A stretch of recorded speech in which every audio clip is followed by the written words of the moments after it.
സമ്പത്ത് കുമിഞ്ഞുകൂടാൻ സഹായിക്കുന്ന വാസ്തു രഹസ്യങ്ങൾ എന്തെല്ലാമാണെന്ന് നിങ്ങൾക്കറിയാമോ? വീടിന്റെ മുൻവാതിൽ തുറക്കുന്നത് വടക്കോട്ടോ കിഴക്കോട്ടോ ആയിരിക്കണം. ഇത് വാസ്തുശാസ്ത്രത്തിൽ ശുഭമായി കണക്കാക്കപ്പെടുന്നു എന്നാണ് പറയുന്നത്. കൂടാതെ വീട്ടിലേക്ക് സമൃദ്ധിയും സമ്പത്തും കൊണ്ടുവരുമെന്നും വിശ്വസിക്കപ്പെടുവരുന്നു. വീടിന്റെ മുൻവാതിൽ തെക്ക് അല്ലെങ്കിൽ പടിഞ്ഞാറ് ദിശയിലേക്ക് വരുന്നത് പൂർണ്ണമായും ഒഴിവാക്കുക. ഇത് അശുഭകരമാണെന്ന് കണക്കാക്കപ്പെടുന്നു. ഇത് നെഗറ്റീവ് ഊർജം കൊണ്ടുവരികയും അഭിവൃദ്ധി കുറയ്ക്കുകയും ചെയ്യുന്നു.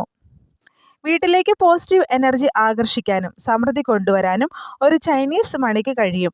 അതിനാൽ തന്നെ വീടിന്റെ മുൻവാതിലിന് അടുത്തായി ഒരു ചൈനീസ് മണി നിങ്ങൾക്ക് സ്ഥാപിക്കാവുന്നതാണ്. വീടിന്റെ നെയിം പ്ലേറ്റിൽ വളരെ പോസിറ്റീവായ ഒരു സന്ദേശം കൂടി ഉൾപ്പെടുത്തുന്നതിന് ശ്രമിക്കുക. ഇത് വീട്ടിലേക്ക് പോസിറ്റീവ് ഊർജം ആകർഷിക്കാനും സമൃദ്ധി കൊണ്ടുവരാനും സഹായിക്കുന്നതാണ്. നിങ്ങൾക്ക് ഏറ്റവും ഉചിതവുമാണ്. വീടിന് പെയിന്റ് നൽകുമ്പോൾ വളരെയധികം ഉന്മേഷം തോന്നുന്ന തരം കളറുകൾ ഇതിനായി തിരഞ്ഞെടുക്കുക. ഇത്തരത്തിലുള്ള കളറുകളും വീട്ടിലേക്ക് സമ്പത്തും സമൃദ്ധിയും ആകർഷിക്കുവാൻ സഹായിക്കുന്ന പച്ച, നീല, വെള്ള തുടങ്ങിയ നിറങ്ങൾ ഇതിന് ഏറ്റവും ഉചിതമാണ്. ഒരു മണി പ്ലാന്റ് വീട്ടിൽ വയ്ക്കുന്നതും വീട്ടിലേക്ക് സമ്പത്തും സമൃദ്ധിയും ആകർഷിക്കാൻ സഹായിക്കുകയും ചെയ്യുന്നു.